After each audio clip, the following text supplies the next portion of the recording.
बिस्मिल्लाहिर्रहमानिर्रहीम, अस्सलाम वालेकुम। मैं हूं सलमान हैदर। दुआए परवरदिगार से कि उसने आपको और आपके अहले खाना को अपनी हिफ्ज़-ओ-मान में रखा हुआ। आज सुहेल आफरीदी का दौरा सिंध आज चौथे दिन में दाखिल होगा और मेरा ख्याल है ये शायद एक्सटेंड हो गया इस वजह से कि एक तो चौथे दिन में आज उनकी मज़ार-ए-कायद पे अभी एक्टिविटी हुई है और उनको गार्ड ऑफ ऑनर भी मिला और वहाँ उन्होंने जाकर कमेंट सेक्शन में बात भी की और मीडिया से भी गुफ्तगू की। उससे तो मुतालिक मैं आपको बताता हूँ। अब उन्होंने कराची बार से खिताब करना, वो उनकी दावत है। चौथा दिन है, बेसिकली 3 दिन का टूर था। अब शायद फ्लाइट शाम तक की है या इसको एक्सटेंड करे, लेकिन बहरहाल सुहेल आफरीदी इस वक्त छाए हुए हैं। कहीं ना कहीं ये गुमान जरूर है कि जो पिछले 3 साल बड़ी इस बानमती के कुनबे ने हुकूमत ने जो मेहनत की थी पाकिस्तान तहरीक इंसाफ के हवाले से, उस क्रैकडाउन के हवाले से, वो रजीम चेंज एक अपनी जगह पर, फिर 8 फरवरी अपनी जगह पर, फिर मैच फिक्सिंग अपनी जगह पर, फार्म 47 अपनी जगह पर, मखसूस नशिस्तें अपनी जगह पर, और उसके बाद आपको पता है ना ही इनको किसी किस्म के जलसा करने की इजाज़त, ना ही कोई एजिटेशन की इजाज़त, ना ही कुछ। और फिर 9 मई 26 नवंबर और ये सब कुछ के बाद ना एक खौफ का एक बहुत बड़ा, जिसे कहते हैं, एक गोला बनाया हुआ था। उसमें जब पिन मारी है सुहेल आफरीदी ने, वो धमाके से उड़ गया। जो 3 साल मेहनत की गई थी वफाक या सूबों या इदारों की जानिब से, या 26वीं तरमीम के जरिए, 27वीं तरमीम के जरिए, जो भी पाकिस्तान तहरीक इंसाफ की फिक्सिंग की थी, उस तमाम को ना फाड़ दिया जी सुहेल आफरीदी साहब। वो सारी मेहनत ज़ाया हो गई है कि वो सुहेल आफरीदी जिस कद काट के साथ आए ना सर, वो कद काट आज की तारीख में इमरान खान साहब के बाद अगर किसी को नसीबत वो सुहेल आफरीदी को, टैग है ना, यानी जिस पे इमरान खान साहब बात रख दे तो ये वाली पोजीशन है। जो बात हकीकत है, हाँ बाकी बात करें तो 600 बंदा था। खास मखसूस अगर हमारे मीडिया आउटलेट्स के लोगों की बात करेंगे, एंकर पर्सन्स की बात करेंगे, या सोशल मीडिया, वो जो मखसूस है, आपको जो लाइन लेते, 600 बंदा था, 1000 बंदा था, कुछ पठान थे, बस फेल हो गया, ये हुआ। भाई हद हो गई है, ना करे ऐसे। लेकिन हाँ, सुहेल आफरीदी साहब का रात को जलसे से खिताब, मुख्तसर खिताब, उसके बाद लियारी में रात 2 बजे जो उन्होंने जलसा कर डाला, उसके बाद वो आलमगीर साहब के पास गए, उधर भी उन्होंने गुफ्तगू की, जो साबिक MNA है। लुब्बे लुबाब यह है सुहेल आफरीदी को, मुझे ऐसा लग रहा है कि सबसे ज्यादा जो दुख और अजियत है ना, वो DG ISPR की उस प्रेस कॉन्फ्रेंस से। पहली वाली प्रेस कॉन्फ्रेंस जो उनकी मुखालफत में थी, दूसरी वाली प्रेस कॉन्फ्रेंस जिसमें उनकी तस्वीर रखी थी और उस पर कुछ ऐसी चीजें थी, DGI वो सुहेल आफरीदी उसको बार बार एड्रेस करते हुए नजर आ रहे हैं। कुछ नताइज भी आए हैं, जारी बात है, वो भी बड़े मजेदार है, आपको आगे चल के रखता हूँ। सुहेल आफरीदी कहते हैं हमारे बुजुर्ग शहीद हुए हैं, हमारे लोगों को गोलियां लगी हैं, हमने बतौर पार्टी और बतौर कौम शहादतें दी हैं। ये आलमगीर के घर पे बात कर रहे थे। उन्होंने कहा कि 1947 से लेकर 2025 तक जो किसी सरकारी इदारे के अहदेदार ने सबसे बड़ा झूठ बोला होगा वो ये है कि दहशतगर्द तहरीक इंसाफ पर हमले नहीं करते। उन्होंने कहा यह निहायत नीच सोच की अक्कासी है कि आप मुल्क की सबसे बड़ी सियासी पार्टी को किसी के मुंह में दे रहे हैं कि आप इनके ऊपर खुद कुछ हमला कर दें। उन्होंने कहा कैसे ही? उन्होंने कहा आपने दावत दे दी है ये कह के। मजीद उन्होंने कहा बहुत छोटी हरकत है। 1947 से 2025 तक इदारे के अफसर का यह सबसे बड़ा झूठ था। क्या ये चाहते हैं कि दहशतगर्द पाकिस्तान की सबसे बड़ी सियासी पार्टी पर हमला कर दें, या हमें दहशतगर्दों के रहमो करम पर छोड़ना चाहते हैं? हमारे लोग शहीद हो चुके हैं, जख्मी हो चुके हैं, ये कहते हैं कि दहशतगर्द हम पर हमले क्यों नहीं करते? तो सर सबसे ज्यादा पिन यही किया है। हाँ, एक बात उन्हें जरूर मानी, उन्होंने कहा अफगान महाजरीन के हवाले से हमें ना चाहते हुए भी जो भी कौमी पॉलिसी है उसे मानना पड़ेगा कि उनको मुल्क से बाहर निकालना है। उन्होंने कहा ना चाहते हुए भी हमें माननी पड़ेगी, लेकिन गुड अफगान और बैड अफगान वाली पॉलिसी है। पेशावर में एक मुजरिम अफगानी को उन्होंने पहले शनाख्ती कार्ड दिया, फिर इलेक्शन लड़वाया, फिर इस मुजरिम अफगानी को फॉर्म 47 के जरिए जितवाया भी। लेकिन जो अफगानी पाकिस्तान की इकॉनमी में अच्छा ताउन कर रहे थे, अच्छे तरीके से रह रहे थे, इनको हमने निकाल दिया। हाँ, एक जगह पे मुझे भी इख्तलाफ है उनसे ना, वो कहते हैं बाकी मुल्कों के भी बॉर्डर अफगानिस्तान के साथ लगते हैं, किसी को शिकायत नहीं, तो फिर ये क्यों कहते हैं कि अफगानिस्तान से दहशतगर्दी हो रही है? सर ईरान को शिकायत है, 16 लाख अफगानी वापस भेजा है दहशतगर्दी के इल्जाम में, मोसाद के इल्जाम में, CIA की मदद करने के चक्कर में भेजा है।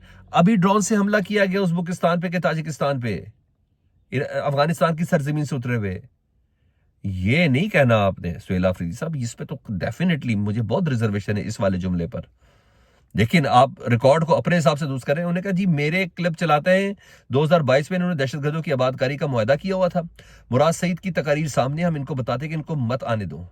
हमारा इनसे DG ISPR से सवाल है कि आप अफगानिस्तान के साथ बॉर्डर पर फेंसिंग की, कौम का इतना पैसा लगाया, आपने तब कहा था, ये बिल्कुल सवाल, ये सवाल है बिल्कुल, आपका इतना पैसा लगाया, आपने तब कहा कि हम बाढ़ लगा रहे हैं, अब कोई दहशतगर्द नहीं आ सकता, फिर ये दहशतगर्द बाढ़ क्रॉस करके अंदर कैसे आबाद हो रहे हैं, ये सवाल किया जा सकता है। मगर ये कहना कि अफगानिस्तान की सरजमीन हमसाये के लिए इस्तेमाल नहीं हो रही, नहीं यार, ये तो इसमें तो कोई दो राय ही नहीं है जी। मैंने कहा असल ताकत, सबसे ज्यादा ताकत मेरे अल्लाह के पास है, मेरे अल्लाह से ताकतवर कोई नहीं है। जमहूरियत में सबसे ज्यादा ताकत अवाम की है, और अवाम की ताकत इमरान खान के पास है। जिसके पास डंडे की ताकत है वो ताकत फिरौन और यजीद के पास भी थी, आज वो ताकत किधर है? और जिनके खिलाफ वो ताकत इस्तेमाल करते थे आज भी वो जिंदा हैं। तो सुहेल आफरीदी साहब इन तमाम चीजों को लेते हुए ना सर, मुझे ऐसा लगता है कि DGISPR की प्रेस कॉन्फ्रेंस के जवाब दे रहे हैं, वो जरदारी साहब को जवाब नहीं दे रहे, वो नून लीग को जवाब नहीं दे रहे, वो सिर्फ DGISPR साहब को जवाब दे रहे हैं। लेकिन इम्पैक्ट है सर, इसमें कोई शक नहीं है जी। सबसे ज्यादा पॉपुलर इस वक्त सुहेल आफरीदी थे नहीं, अब हो गए, ऐसा लग रहा है। बाकायदा तौर पर कमाल का इम्पैक्ट छोड़ा उन्होंने, इसमें भी कोई शक नहीं है। अवाम में किसी किस्म का उनको कोई डर नहीं है, खौफ नहीं है। मुकम्मल एक्सपोयर के साथ अवाम के साथ थे पिछले 3-4 दिनों से। जब छत पे खड़ा होते थे मुक्का लड़ाते थे, इमरान खान न्याजी नाम याद रखना, नारे वारे कुछ भी उस बंदे में नहीं था। बाकी किसी ने जमाना हुआ कभी देखा वजीर आला को इस तरह छतों पे, किसी सूबे के वजीर आला को? मुझे बताइएगा तो सही, मुझे बताइएगा तो किसी ने नहीं देखा ना सर।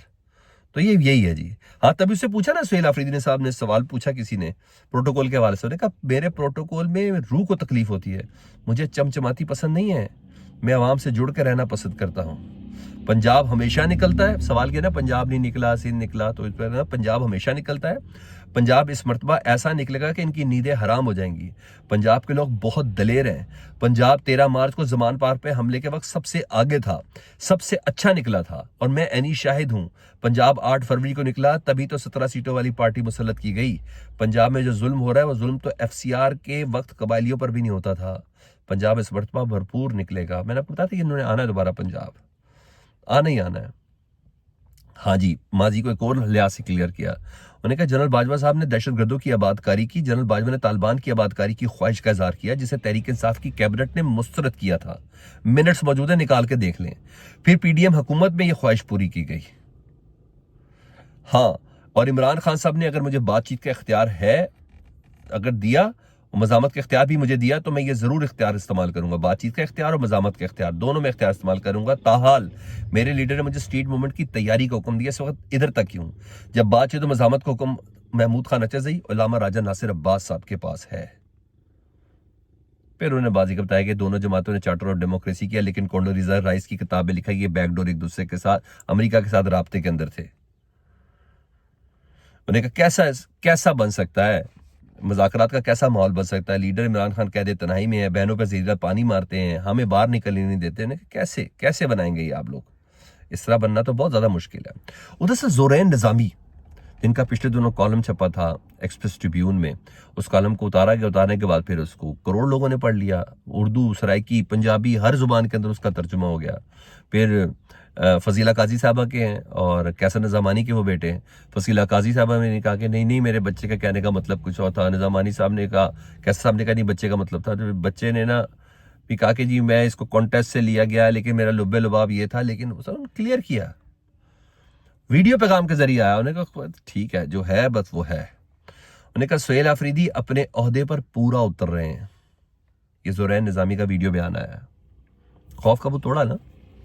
उन्होंने कहा सुहेल आफरीदी अपने ओहदे पर पूरा उतर रहे हैं, वो लोगों के साथ ग्राउंड पर हैं, वो लोगों पास जाकर लोगों के साथ बैठ रहे हैं, लोग उन्हें तस्लीम कर रहे हैं, और ये कई लोगों के लिए खतरे की बात है, और वो दिखा रहे हैं कि लोगों का मैंडेट कहाँ है।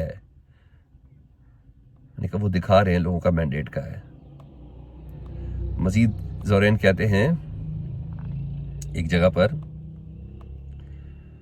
कहते हैं आप लोगों को सिर्फ नजरिए मुत्तहिद कर सकते हैं, आप लोगों को सिर्फ नजरिए मुत्तहिद कर सकते हैं, और हम सबका एक ही नजरिया पाकिस्तान को बेहतर करना। सुहेल आफरीदी इसकी हकीकी नुमाइंदगी कर रहे हैं। हजारों की तादाद में नौजवान इनके साथ निकले हैं। लोगों में शऊर आ रहा है, और अब लोगों को बेवकूफ नहीं बनाया जा सकता। लोग जानते हैं कि सच्चाई क्या है और कहाँ है। सच्चाई अवामी मैंडेट में है। सुहेल आफरीदी लोगों से ही निकले हैं और वो लोगों के ही आदमी हैं। आप बताएं कि आपने आखिरी मरतबा किस सीएम को अवाम में चलते फिरते देखा है? एक जवान आदमी अवाम में चल रहा है, और ये वजह सीएम है जिसमें ये वाहिद सीएम है जिसको 10-12 लोग पकड़ कर चला नहीं रहे। और ना ये 3 पीस में निकला है। तो सर उसने बताया, ज़ुरैन ने, उन्होंने कहा नहीं ये ही असल है। वो जो बात करते थे ना अल्फा की, वो जो बात कर रहे थे ना जेंजी की, वो कह रहे ये है, इसके साथ अल्फा और जेंजी दोनों इसके साथ हैं। उन्होंने कहा अजरक टोपी और फिर इसकी जिंदगी, पहले अजरक को टोपी दी फिर इसकी जिंदगी जीरन कर दी। हम सिद्धियों की ये इख्तियार नहीं है। मैं बतौर सिद्धी तमाम सिंधियों की तरफ से सुहेल आफरीदी से माफी मांगता हूं। यूं चला है जी। अच्छा ये तो एक जगह पे हो गया ना। उसके बाद जी सुहेल आफरीदी साहब आए कहाँ, मज़ार कायद पे, अब से थोड़ी देर पहले, और दोनों उन्होंने गुफ्तगू की मीडिया से। उन्हें कि पाकिस्तान जिस मकसद के लिए बनाया गया था ना, वो मकसद अभी तक पूरा नहीं हुआ। मैं सिंध की आवाम का प्यार सारी जिंदगी याद रखूंगा, और सिंध हुकूमत ने जो सिंधी टोपी और अजरक का मान ही रखा, ये अच्छी रवायत नहीं है। सिंधी एक गैरतमंद कौम है और इन पे ऐसे लोग मुसल्लत होना दरअसल सिर्फ और सिर्फ ज्यादती है। उन्होंने कहा, मैंने अपनी कमेंट बुक में भी लिखा कायद आज़म की, उसमें कायद आज़म ने जो कहा था कि इदारे और लोग मुल्क की बेहतरी के लिए काम करें और तमाम मामलात पाकिस्तान के लिए होने चाहिए, मैंने यही लिखा है। देखा पाकिस्तान में बनाया था, बदकिस्मती से हम वो मकासद हासिल नहीं कर सके जो कायद आज़म ने कहे। बहरहाल सलमान अकरम राजा साहब ने भी कहा कि इधर वादा करते हैं इमरान खान की याद में पाकिस्तान बनाने के लिए लड़ रही, इसका ख्वाब कायद आज़म ने देखा, हमें तजदीद अहद करते हैं कि वो पाकिस्तान बनाकर ही दम लेंगे। ये है सर। अब जो उन नताइज से मुतलिक आपको बताऊं, एक तो सर पहला ये है कि आज पाकिस्तान तहरीक इंसाफ कायदे हिज़्ब इख्तिलाफ महमूद खान अचकज़ई साहब के लिए ना दोबारा जारी है। आज का दिन था जी, स्पीकर से उनको अपोजिशन लीडर बनाने का मुतालबा करेगी जी। 70 से ज़्यादा अरकान हैं जिन्होंने लिख के दिया कि महमूद खान अचकज़ई इमरान खान साहब के हुक्म की रोशनी में हमारे अपोजिशन लीडर हैं, और आज देखते हैं दस्तखतों की तस्दीक का फैसला कर रहा है। वो जो है पता चलेगा जी हुकूमत किस मोड के अंदर चल रही है मुज़ाकरात के हवाले से। तो बहरहाल अपनी जगह पर यह है।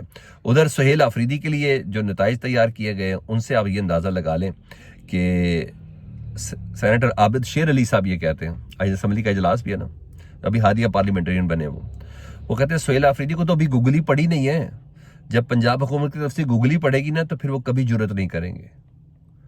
ये क्या धमकी है यार। खैर है, कह दे कोई मसला नहीं है।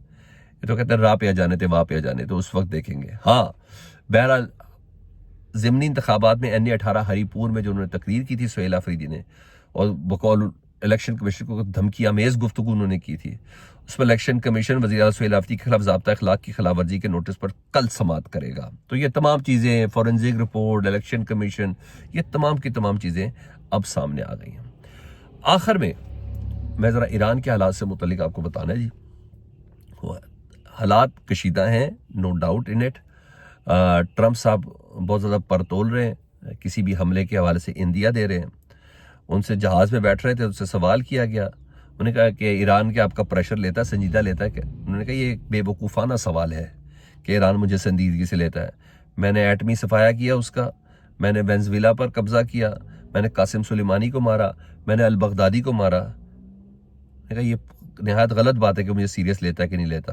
उन्होंने कहा मैं ग्रीनलैंड भी ज़रूर हासिल करेंगे, और ईरान के रहनुमाओं ने कल मुज़ाकरात के लिए मेरे से रब्ता किया, लेकिन हम इसके बावजूद हमला कर सकते हैं, ये धमकी दी है जी डोनाल्ड ट्रंप साहब ने। उधर खामनाई साहब कहते हैं आए तो सही, देखते हैं इस बार हम जो उनके स्ट्रेटेजिक असासे ना अमेरिका के, उसको देखेंगे नहीं, फिर दुनिया भर में जहां जहां इनके स्ट्रेटेजिक असासे हैं उन सबको निशाना बनाएंगे, और इसराइल को भी साथ निशाना बनाएंगे। तो ट्रंप बड़े तजुब्जुब के आलम में है, वो समझ रहे कि शायद ईरान के अंदर इनकलाब आ गया। नहीं, वो इनकलाब आ चुका है जिसमें लाखों लोग कुर्बानियां दे चुके हैं। ट्रंप की एक हरकत ईरान को मजीद इकट्ठा कर देगी, मुझे ऐसे लगता है। फीडबैक से तो दुआ कीजिएगा, अपना बहुत ख्याल रखें। अल्लाहुम्मा सल्ली अला मुहम्मद व आले मुहम्मद।